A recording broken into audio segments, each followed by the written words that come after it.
로 같이 읽도록 하겠습니다.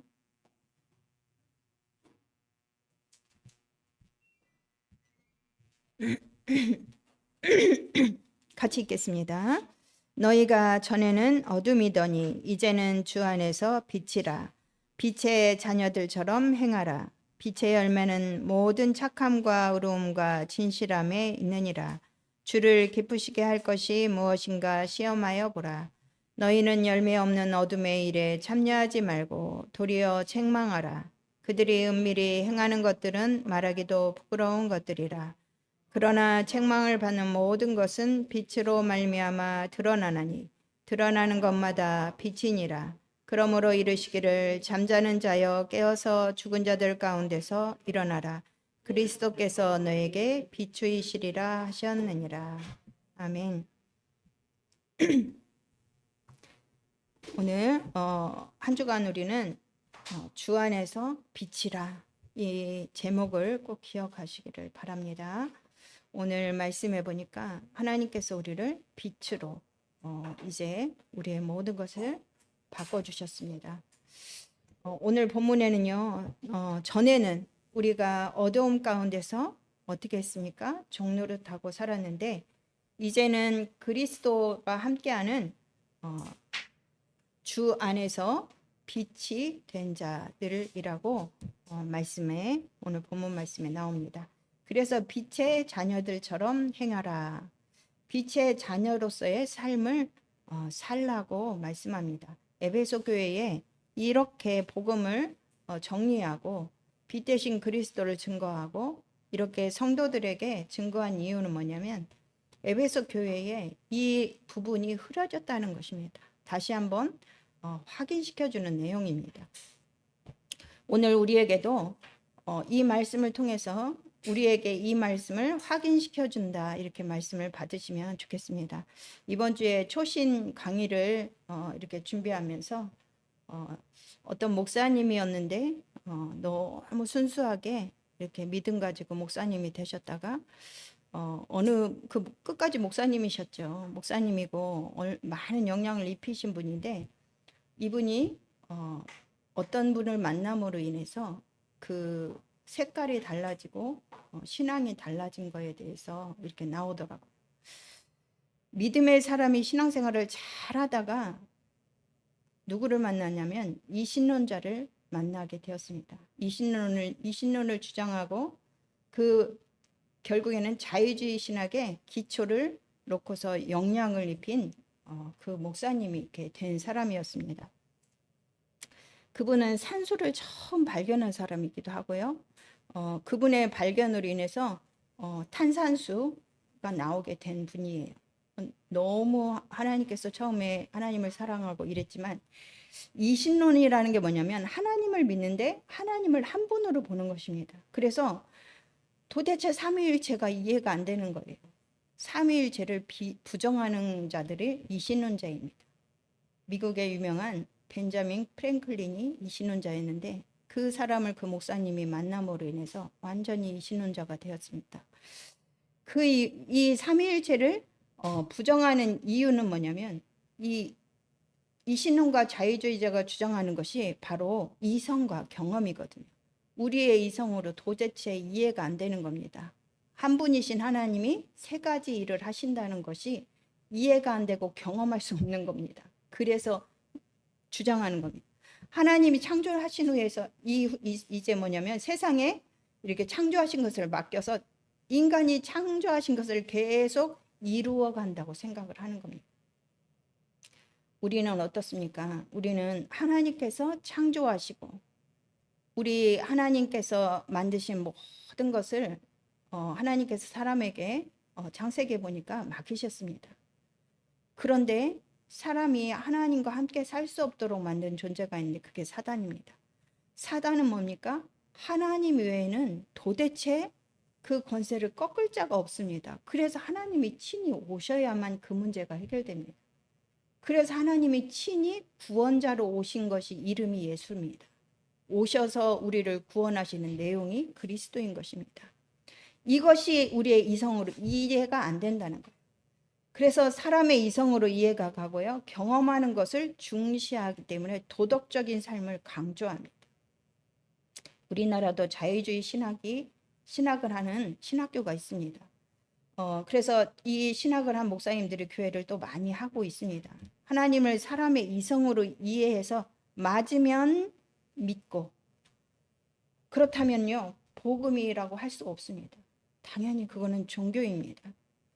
성삼위 하나님 이 삼위일체는요 복음을 이해하지 못하면 이해할 수 없는 특별한 영역입니다.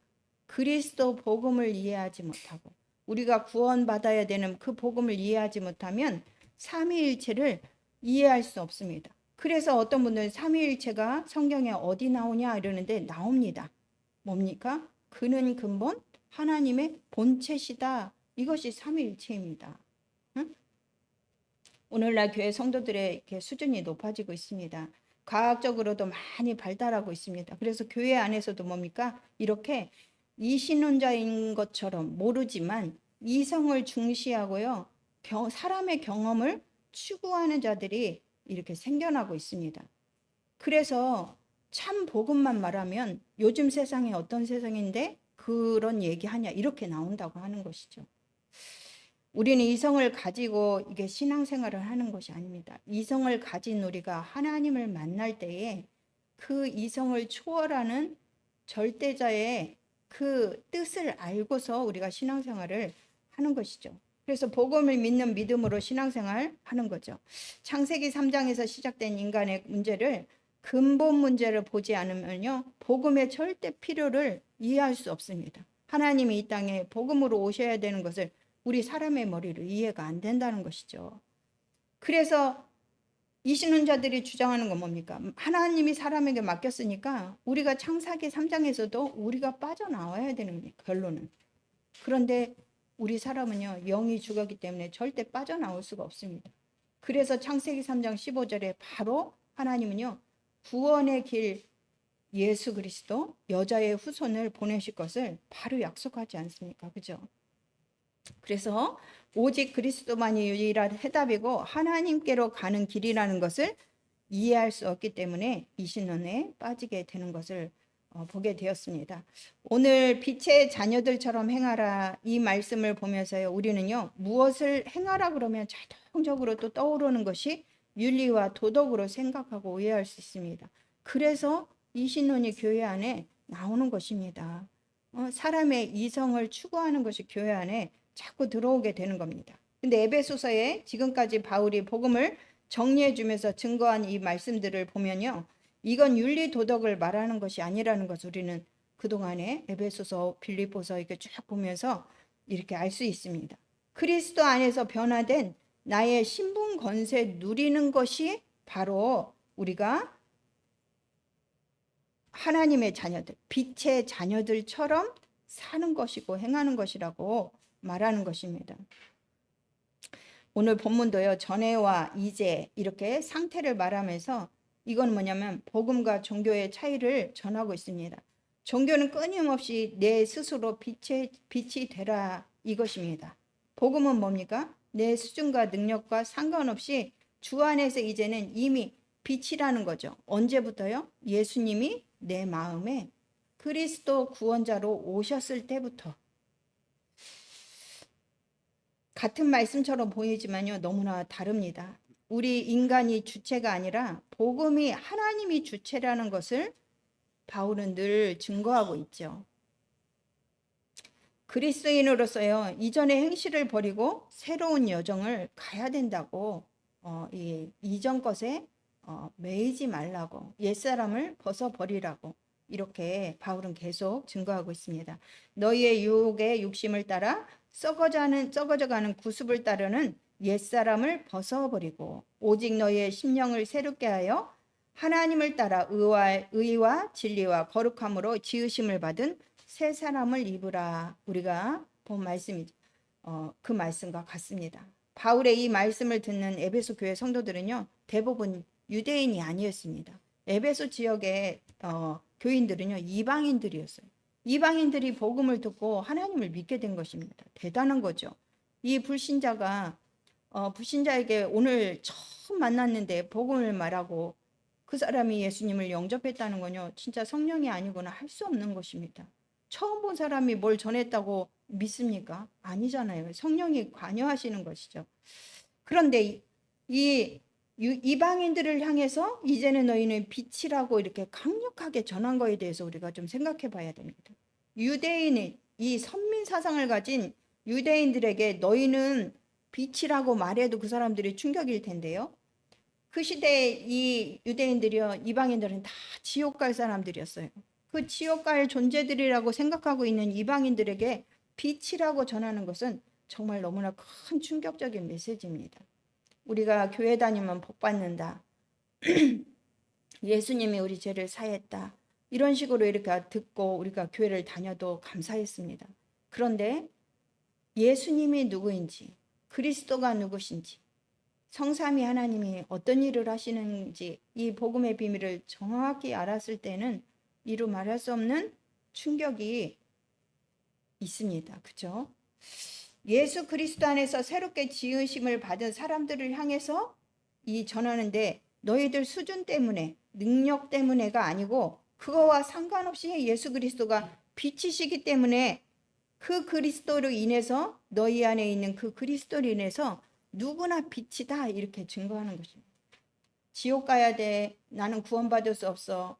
교회 안에 유대인들도요. 복음을 받고 이방인들과 같이 예배하고 있지만 그들 깊숙이 선민사상이 있습니다. 저 사람은 구원받을 수 없는데 이런 생각 있잖아요. 근데 그런 같이 앉아있는 그들을 향해서 예수님이 빛이기 때문에 이 그리스도 안에 있으면 누구나 빛이다 이렇게 증거했을 때는요. 서로 충격인 것이죠. 그래서 오늘 본문에 보니까 빛의 열매를 맺으라고 합니다. 빛의 열매는 빛의 자녀들처럼 행하라 그러면서 9절에 빛의 열매에 대해서 말합니다.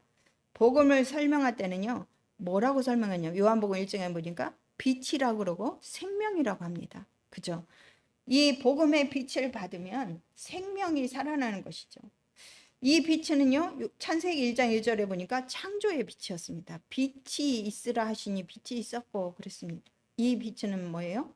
햇빛이 아니었습니다. 그 빛이 있으라 하신 이후에 뭐가 있습니까? 하나님 빛과 어둠을 또 나누십니다. 그럼 뭐냐면 이 빛은 하나님의 빛인 것입니다. 그리스도를 말하는 거죠. 이사야 60장 1절 2절에 보니까 그 빛이 영광의 빛입니다.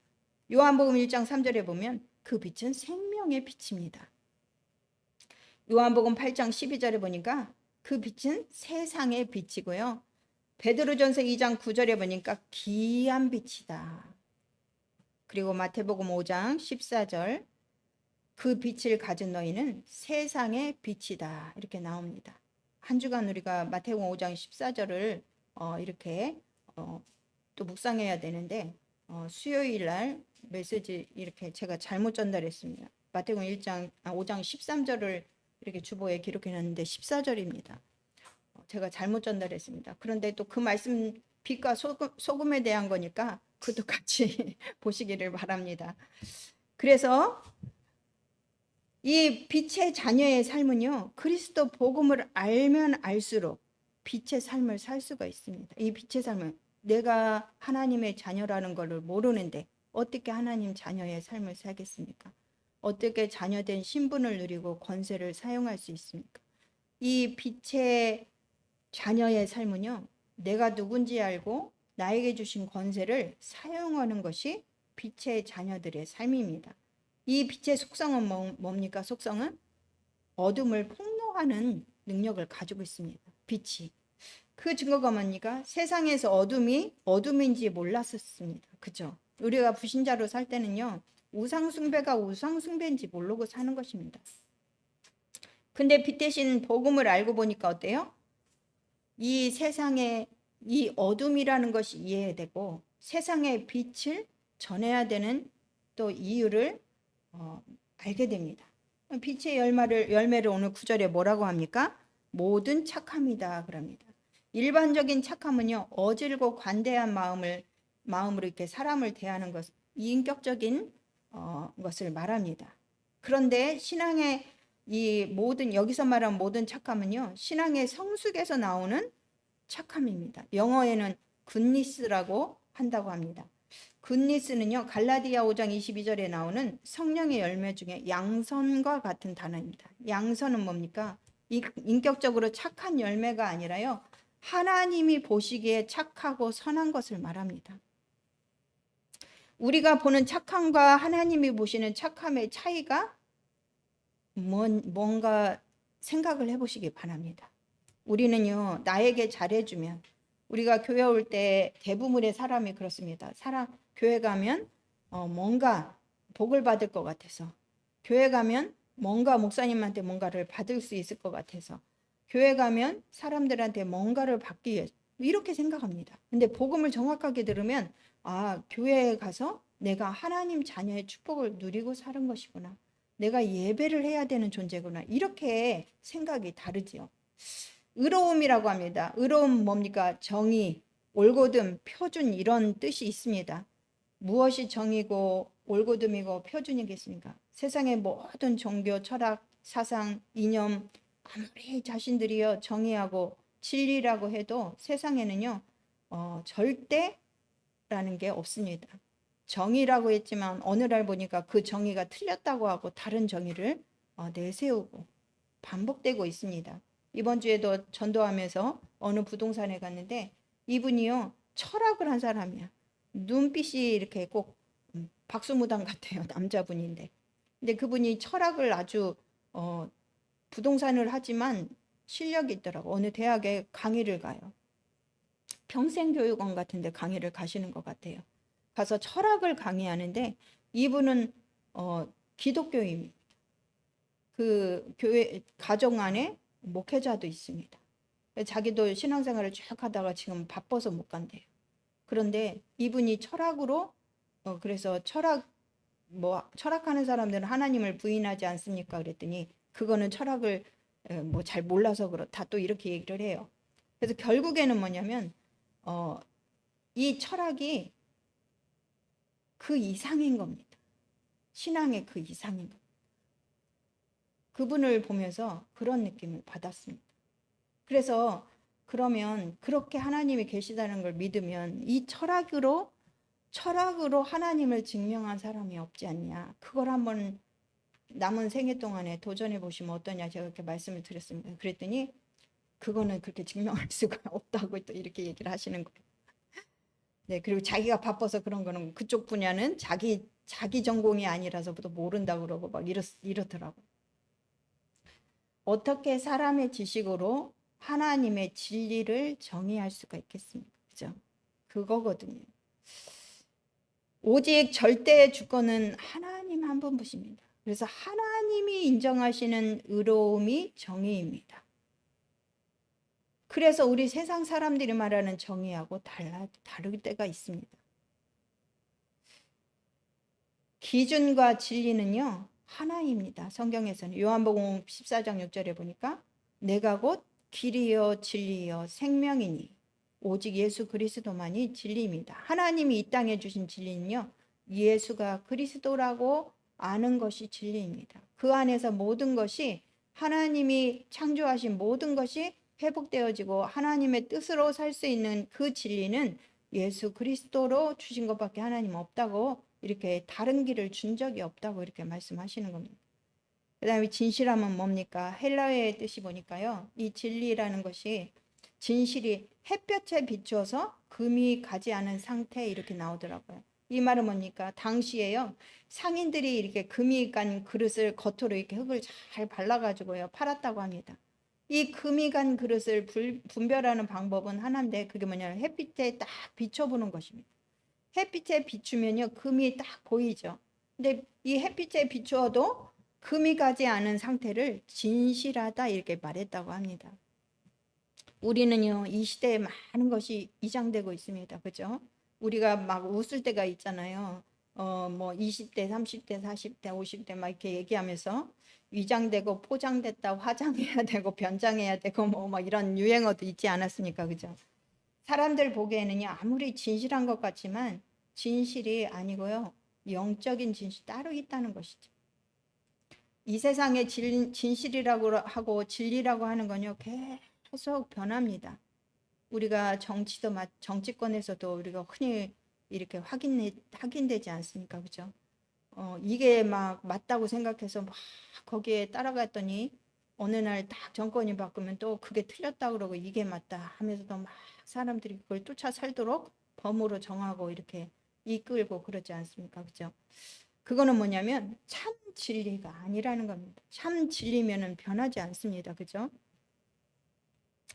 그래서 우리는 하나님 앞에서 진실해야 되는 것을 이 바울은 강조하고 있는 것입니다. 세상의 진리 앞에 서지 않고 하나님 앞에 정말 이렇게 서야 된다고, 하나님이 주신 그 진리를 따라가야 된다고 이 복음을 정리하고 있는 거죠. 그래서 9절의 이 세 가지 빛의 열매는 뭐냐면 신앙이 성숙할수록 맺어지는 것입니다. 두 번째 보니까요, 10절에 보니까 주를 기쁘시게 할 것이 무엇인가 시험해보라. 주를 기쁘시게 할 것이 무엇인가 고민해봐라는 것입니다. 여기서 시험은요, 도키마조라는 단어입니다.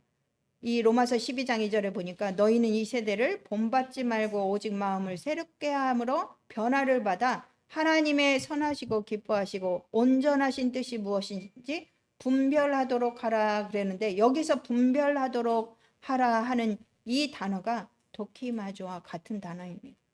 그 말은 뭡니까? 영적 분별력이 있어야 하나님을 기쁘시게 할 수 있다는 것입니다. 하나님을 기쁘시게 할 것이 뭔지를 알 수 있는 것이 영적인 분별력이 있어야 되는 겁니다. 어제 그 초신에서 아까 말씀드린 그분이요, 정말 순수하게 하나님을 믿었지만 복음의 정말 이 비밀을요 아주 정확하게 알고 있었다면 절대로 이 신론에 빠지지 않습니다. 우리가 복음을 어렸을 때 왜 그렇게 계속 강조합니까? 어린 시절에 이 들어간 것이요 평생 간다고 하지 않습니까? 저도 뭔지 모르지만요, 어렸을 때 들어간 게 가끔 그런 생각이 듭니다. 그 어렸을 때 성경 암송을 정말 많이 했습니다. 뭐 성경 암송하면 이거 주고 저거 주고 하니까 그 재미에 막 밤새고도 외워보고 막 고린도전서 10장 같은 경우는 막 통째로 다 외우고 막 그랬었거든요. 그렇게 외우면 엄청난 상품을 주고, 그런데 그 상품 받으려고 했었어요. 그렇죠? 그런데 보면 지금도 그때 어렸을 때 외웠던 그 단어 성경은요 외워지고요. 제가 특별히 우리가 이 성경을 개종판을 쓰지 않습니까? 이전에 나도 모르게 그냥 중얼거리고 외울 때는요 예전 성경 거를 외우고 있는 거예요. 그렇게 아주 우리 머릿속에 감이 있는 건 무섭습니다. 어렸을 때에 왜 복음을 정확하게 말하고 왜 훈련의 자리에 아이들을 보내고 이 아이들이 그 들은 것으로 결국에는 살아나는 것입니다. 뭐 되는 거 없는 것 같고 뭘 저기 한 것 같고 하지만요, 끝에 가면요 그 사람들은요 반드시 하나님 앞에 서게 되는 것입니다. 그게 너무 귀한 거고, 그게 너무 또 그 자리에 있지 않는 것이 안타까운 거고 그러지 않겠습니까? 어제도 우리 초신 랩런트들이 그랬습니다. 오늘 어떻게 왔냐 했더니 어떤 애는요 끌려갔다 그러고 엄마한테 끌려서 왔어요. 어떠다 보니까 왔어요. 가야 되니까 왔어요. 막 이런 애들이 있는가 하면요, 저기 시간이니까 왔죠 이렇게 말하는 애도 있더라고요. 근데 이렇게 왔든 저렇게 왔든 그 자리에 와서 앉아있는 그 아이들이요 눈빛이 한마디씩 달라요. 순간순간 말씀에 반응하는 것이 보인단 말입니다. 앞에서 이렇게 증거할 때. 집에 있으면 뭐합니까? 그 시간에 누워서 뒹글거리고 TV 보고 게임하고 유튜브 보고 그럴 것이 아닙니까? 그죠? 그래서 하나님이 보시기에 착함과 선하신 것이 무엇이냐? 영원한 생명을 살리는 것입니다. 전도자의 삶이 하나님 보시기에 가장 착한 일이고 선한 일입니다. 누구를 제일 먼저 살립니까? 구원받고 하나님의 자녀된 나를 먼저 살리는 것이 중요합니다. 내가 죽은 상태로 남을 살릴 수 없습니다. 우리가 정말 죽은 상태는요, 우리 입도 뻥긋하기도 싫습니다. 그러니까 하고 싶지 하고 싶어도 못합니다. 그죠?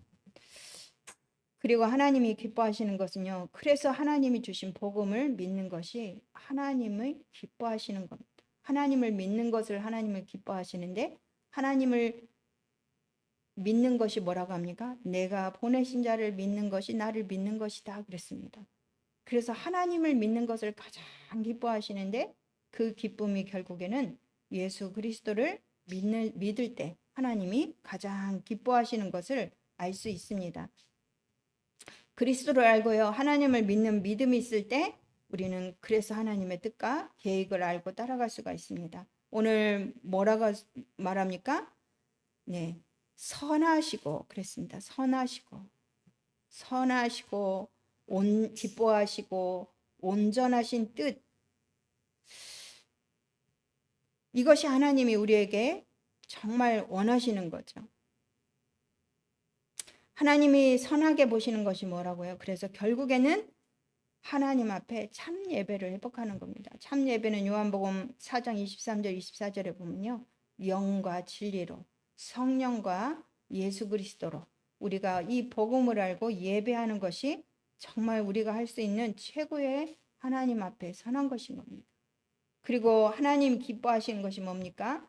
마태복음 3장 17절에 보니까 뭐라고 합니까? 이는 내 사랑하는 아들이요 내 기뻐하는 자라. 누굽니까? 예수 그리스도를 말합니다.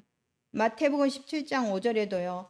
이는 내 사랑하는 아들이요 내 기뻐하는 자니 너희는 그의 말을 들으라 이렇게 말씀합니다. 뭐냐면 예수 그리스도 복음이 하나님이 기뻐하시는 것입니다. 우리가 그 안에 있는 것이 기뻐하는 것이고 그 사실을 전하는 것을 하나님은 가장 귀하게 보시는 겁니다. 좀 이상한 사람, 별로인 사람, 근데 그 사람이요 이 하나님을 믿고 하나님을 믿는데 뭐 삶은 좀 개차반이야. 그래도 그 사람이요 하나님을 믿고 또 하나님을 이 복음을 전해. 그럼 하나님은요 그 언약 때문에 그 사람을 축복할 수밖에 없는 겁니다. 저 사람 왜 저래 하는 거에 빠져 있으면요 오히려 그 사람이 손해인 것이죠. 온전하실 뜻이 뭡니까? 마태복음 5장 48절에 보니까 그러므로 하늘에 계신 너희 아버지의 온전하신가 같이 너희도 온전하라. 우리가 어떻게 하나님과 같이 온전할 수 있겠습니까? 그죠? 성경의 많은 인물들을 보면요. 하나님과 같이 온전할 수 있는 비밀이 뭐냐면 하나님과 동행하고 함께했던 것입니다. 이 보디발의 장군, 바로왕 이런 사람들이 뭡니까? 이 요셉을 보면서 하나님이 함께하는 것을 봤어요. 하나님이 함께하니까 저 사람이 노예지만 형통해. 하나님과 동행했다. 이렇게 말합니다. 그래서 우리는요. 성삼위 하나님의 비밀을 압니다. 우리는 나와 함께 하시는 하나님을 누리고 또 교회와 함께 하시는 임마누엘의 하나님 그리고 우리가 있는 곳에 모든 것 속에 함께 하시는 그 하나님을 누리는 것이 하나님과 동행하는 것입니다. 그래서 우리는요. 잠자는 자였는데 오늘 마지막 절에 보니까 뭐라고 말합니까? 깨어서 일어나라고 합니다. 그러므로 이르시기를 잠자는 자여 깨어서 죽은 자들 가운데서 일어나라. 그리스도께서 너에게 비추이시리라 하셨느니라. 우리가 잠자는 자의 옛사람의 상태로 있지 말고 깨어서 죽은 자들 가운데서 일어나라. 세상 가운데서 우리는 빛으로 살아라는 겁니다. 막 빛으로 살아라니까 또 막 빛을 전해야 된다고. 그냥 사실 이 복음 누리고 있으면 빛을 바라고 누군가가 나에게 너 오늘 요즘에 왜 그렇게 편해? 이렇게 물어봐야 정상인 거예요. 우리 말씀 공부하는 권유진 씨가요. 너무 힘든 걸 친구가 알고 있었습니다. 너무너무 힘든 걸 알고 있는데 유진 씨가 조금 눈빛이 좋아졌어요. 그랬더니 그 친구가 물어본 겁니다. 너 요즘에 어떻게 왜 좀 좋아졌냐? 이렇게 물어보니까 유진 씨가 뭐라고 대답했다고 합니까? 요즘에 목사님 오셔서 말씀을 듣는데 조금 나아지는 것 같아. 그래서 그럼 나도 그거 들으면 안 돼? 해서 온 게 재영 씨입니다. 유진 씨가 오라 그래서 온 게 아니에요. 재영 씨도 너무 많이 이렇게 좋아지고 이 말씀 공부할 때 막 이제는 웃으면서 질문하면 웃으면서 대답하고 그렇습니다. 교회화가 되기를 진짜 기도하고 있습니다. 우리 교회가 사람들을 정말 이렇게 수용하고 포용하고 할 수 있는 그때에 하나님은 보내시리라고 믿습니다. 그래서 오늘 보니까 죽은 자들 가운데서 일어나라 그랬습니다. 죽은 자는 어떤 자입니까? 에베소서 2장 1절에 보니까 허물과 죄로 죽었던 우리 그 상태입니다. 어둠에 에베소서 2장 2절에 보면 어둠의 종로로 타고 있었던 때 말합니다. 그리고요 에베소서 2장 3절에 보면 본질상 진노의 자녀로 살았던 때입니다. 여기에서 일어나라는 겁니다. 그 가운데서 일어나라. 왜냐하면 이제는 빛이라는 겁니다. 이제는 너희가 주 안에서 빛이라. 그래서 죽은 자들 가운데서 일어나서 너희는 전에는 어둠인데 이제는 빛이라는 겁니다. 에베소서 2장 1절에서 3절에 보면 우리가 살던 어둠, 죽었던 때, 잠자던 그때, 이때가 정확하게 바울이 증거하고 있잖아요. 그때에 그리스도의 빛이 내게 비추고 임했기 때문에 우리는 이제는 빛이다.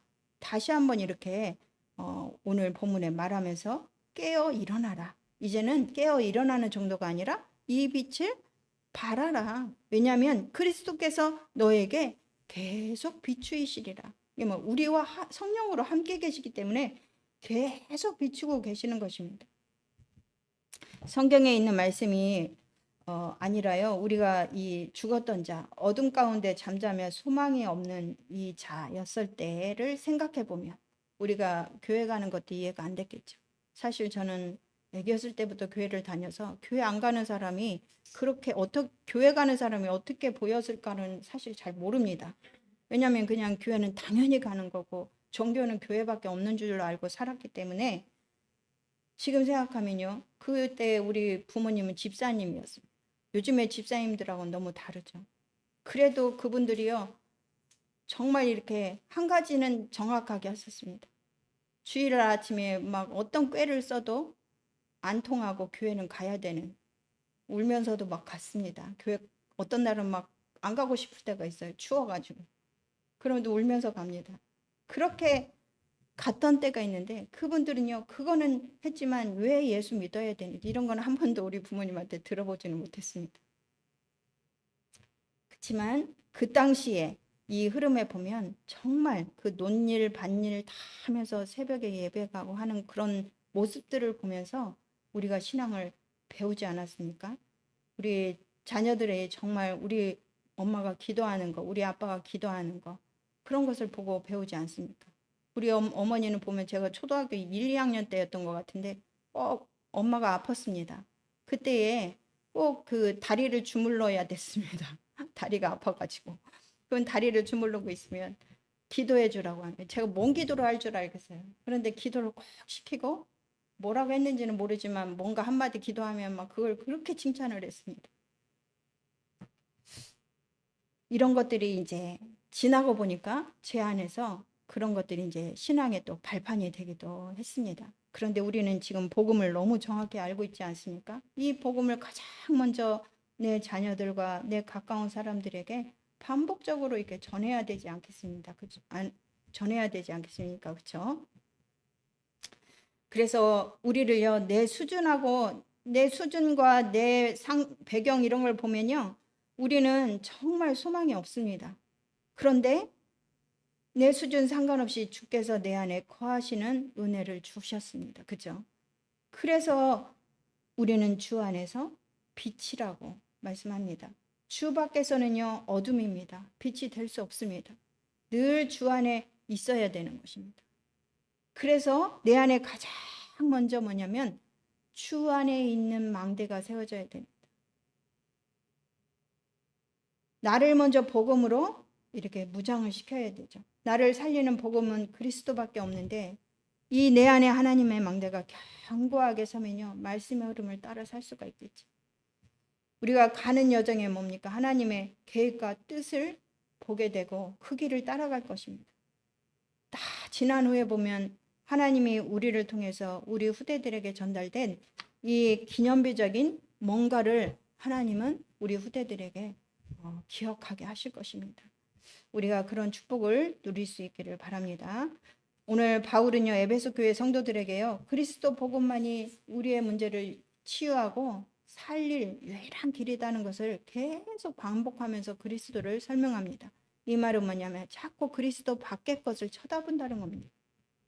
왜냐하면 우리 사람은요, 눈으로 보는 것, 듣는 걸 따라가거든요. 순간순간. 그래서 계속 하나님 주 안에서 그리스도가 우리에게 빛을 계속 비추고 있는 걸 기억하라는 것입니다. 에베소 3장 19절에도 뭡니까? 그리스도의 사랑의 넓이와 깊이와 높이와 깊이가 어떠함을 깨달아 하나님의 모든 충만하신 것으로 너희에게 충만하게 하시기를 구하노라. 우리가 정말 그리스도를 더 깊이 그 비밀을 알 수 있도록 진짜 이렇게 기도해야 된다고 말합니다. 어둠에 있던 우리가요, 빛인데 하나님이 주신 것을, 이 빛을 어떻게 회복해야 됩니까? 우리는 하나님의 형상입니다. 하나님의 형상을 회복하는 겁니다. 신분을 회복하는 겁니다. 창세기 2장 7절에 보니까 처음부터 우리는 하나님이요, 이 흙으로 사람을 빚으시고 그 코에 하나님의 호흡, 하나님의 생기를 불어넣어서 우리가 숨쉬고 살게 된 인간이 된 것이죠. 날마다 뭡니까? 하나님이 주시는 그 생기에 대한 호흡이 있어야 된다는 겁니다. 그리고 뭡니까? 하나님과 함께하는 그 삶. 에덴의 축복이 뭡니까? 하나님과 함께 살았던 때입니다. 하나님과 함께 살았을 때에 생명력을 회복하고요, 빛 대신 그리스도의 비밀을 누릴 수가 있는 겁니다. 에덴의 모든 것이 준비됐으니까 좋은 것이 아니라 그때는 하나님과 함께 살던 시대였다는 겁니다. 우리가 하나님과 정말 하나님의 말씀 묵상하면서 하나님과 늘 함께하고 동행하는 그런 축복이 있기를 바랍니다. 기도합니다. 하나님 감사합니다. 한 주간도 주 안에서 우리가 이제는 빛인 것을 기억하고 하나님이 주신 이 신분 놓치지 않고 하나님이 주신 예수 그리스도 그 이름의 권세 사용하면서 우리의 모든 삶 속에 하나님 빛을 누리는 삶이 되게 하시고 빛으로 행하는 귀한 축복 누릴 수 있도록 인도하여 주시옵소서.